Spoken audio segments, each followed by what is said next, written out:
everybody? You're watching another episode of FunSmiths International. This is our final video of the year. This is counted as our New Year's special. This is our top 12 favorite movies of 2017. Why 12? Because you know it's the Christmas season. Goodbye 2017. Okay. It's been fun, part of it. Okay, so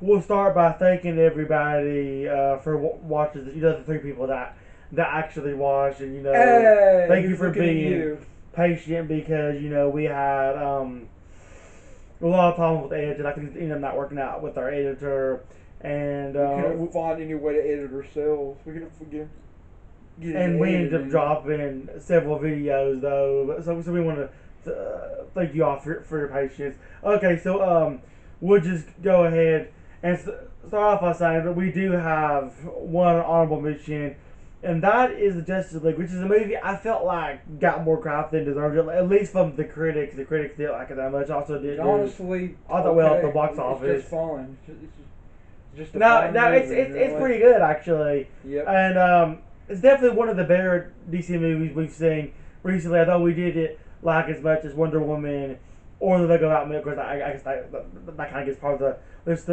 away. But yeah. Hopefully, DC can get on more on track after that and have their movies from then on do better critically and financially. But with that said, we'll just go ahead and jump right into. Okay, so at number 12 we have The Case for Christ, an unconventional one. So this is the best Christian movie we've seen in a long time, and even though we are Christians ourselves, we're not the biggest fan of a lot of Christian movies. At least the more recent ones we've gotten. A lot of them side there are not that good. But this one actually was very good, and ironically, it was made by Perflex, a company that has made some of the worst Christian films that we've seen. But with this film, maybe they finally got them more on track and they'll make better. What's that? They're doing cause that death or addiction. Okay, never mind then. Never mind. Spider-Man Homecoming. Okay, so where do you want to start with talking about it? Oh my gosh, Spider-Man Homecoming. I just want to say this may be my favorite Spider-Man in the series. I mean, at least before the Tobey Maguire era of Spider-Man. Amazing Spider-Man is a pretty decent film. Amazing Spider-Man 2, not at all. But that's a discussion for another day. But this is the best one in quite some time. And Tom Holland is probably my favorite Peter Parker. I think he does a great job at playing just that kid. We often forget about sometimes we forget with the heroes that it's not just the hero, it's the person that is the hero. I mean, I think that Tom Holland does a great job playing the Peter Parker half of a Spider-Man, and I think that I love his interactions with Tony Stark. Tony Stark's kind of treating him like a kid. He wants wants him to be safe. He wants him to be responsible. He wants him not to rush into things. And I think we can all relate to that if we've had some kind of authority figure, whether it was a parent or a teacher saying no, you just can't do something. And I think we can all relate to that. We can all relate to we just want to do more. We want to do more than what people think that we can do, and we can all kind of relate to that. And he's got a good circle of friends here. I do like his circle of friends that he's got here. There's no Harry Osborn, but we do get some other faces in it, and they're all faces I definitely want to see more of in the future. So I guess that brings us to. And it's just a very entertaining Marvel film. Okay, number 10. Thor Ragnarok. I don't know where exactly it would rank our favorite Marvel movies list, but it's definitely our favorite of the Thor films, and it's up there because it's just very thoroughly entertaining, just like Spider-Man Homecoming. But I love the banter between Thor and the Hulk in this movie. It's hilarious. This is very quick and witty. I mean, a lot of people say we wanted a good Hulk movie. This is as close as we've gotten so far. This is. I mean, it's a Thor movie, but Hulk's in it a lot, so I consider it to be almost a good Hulk movie. But and low key is entertaining as always too. This one definitely has the best balance of humor and action of all three of the Thor movies, and it has a good story and a good plot too. It's very interesting. There's new characters in it that people should find interesting and entertaining, like Hela, and also the Trash Man. Is that what he's called? The character that Jeff Goldblum.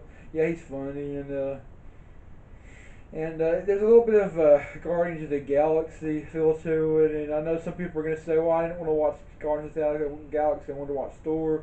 In our honest opinion, it needed a little bit of a touch of Guardians of the Galaxy. It needed just something put in there to freshen it up a bit, and I think they did a good job of that. Okay, so number 9, the Lego Batman movie, one of our favorite animated films that we've seen this year. Of course, we haven't seen Coco yet, so Coco. We're gonna let you know we'll not be on this. We've heard it's great. We're planning any film that we haven't seen. We're not on the question are, will we review it? Maybe, just not this year because we done here. But the Lego Batman, it not only is a good animated film, it's a really good Batman movie. It's definitely one of the better Batman movies that I've seen recently. It's one really of the better portrayals. The ultimate homage to Batman. I mean, it's not just a Batman movie. It's a Bat movie that is Batman. The movie is, it's about Batman through the ages. Basically, they kind of poke fun at the Adam West version. They kind of, you see them kind of poking fun at Batman versus Superman. And you just see all the stuff that that Batman is been throughout the ages. They bring back some villains, some old, kind of forgotten villains that they don't show as much because they're not very good, like Egghead and Condiment King and King Tut, and they even joke about those can't possibly be real, but the thing is they are real because we all know what a camp fest that Adam West Batman was, but they weren't afraid to kind of tease it. Yeah, I mean it was just the perfect homage to Batman over the years. Okay, so number 8. Wonder Woman. So aside from the Lego Batman movie, this was the first really great DC movie that we've seen in a while. That's actually part of the DC cinematic universe, and this was a good sign that they were getting back on track. Even though the Justice League was well liked by the critics, and it did well at the box office, this one was real well liked, and it did get the box office. So hopefully we can get more that they're like Wonder Woman in the future. But Gal Gadot is a great Wonder Woman, and Chris Pine's great movie too. They both have real good chemistry, and it was just nice. She's the bae that can slay, And it was just nice to kind of turn DC around a little bit after things seemed like they weren't going as well before, and plus it's just a lot of fun. I mean, number 7, Logan. So Logan was like X-Men meets a spaghetti western. A lot of people have said it was like Marvel's version of The Dark Knight, which I do agree with because it was a lot darker and grittier. Big enough for a 2. And it was rated R. And it took a page from Deadpool in that sense. But Deadpool was R for different reasons. Deadpool was like R more because of the humor, while this was because of the action and the series. Deadpool's rude and crude. Logan is violent. The violence I think it's more violent than Deadpool. Some people might argue, Deadpool's more violent. No, I think that Logan's more violent. I mean, within like the first few minutes of it, the first few seconds even, you're already seeing a pretty violent skirmish take place.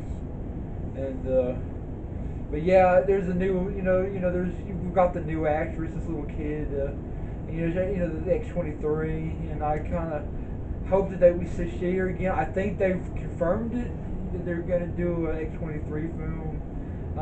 Yes, I would like to see that very much. And I'm kind of sad to see Hugh Jackman go, but and Patrick, this is also likely Patrick Stewart's last film was Patrick Stewart has hinted he might make an appearance in Deadpool 2, possibly. Maybe Legion also. Maybe the Legion series. That may be about it for him. I think Hugh Jackman's pretty much about done. And of course, the other thing that the movie reminded me of was it reminded me a little bit of Mad Max, and also reminded me a little bit of the last season of Samurai Jack they did recently. And okay. So with that said, thank you for watching part 1. Part 2 is coming up next, and as always, feel free to like, comment, and subscribe if you wish. And good night, everybody.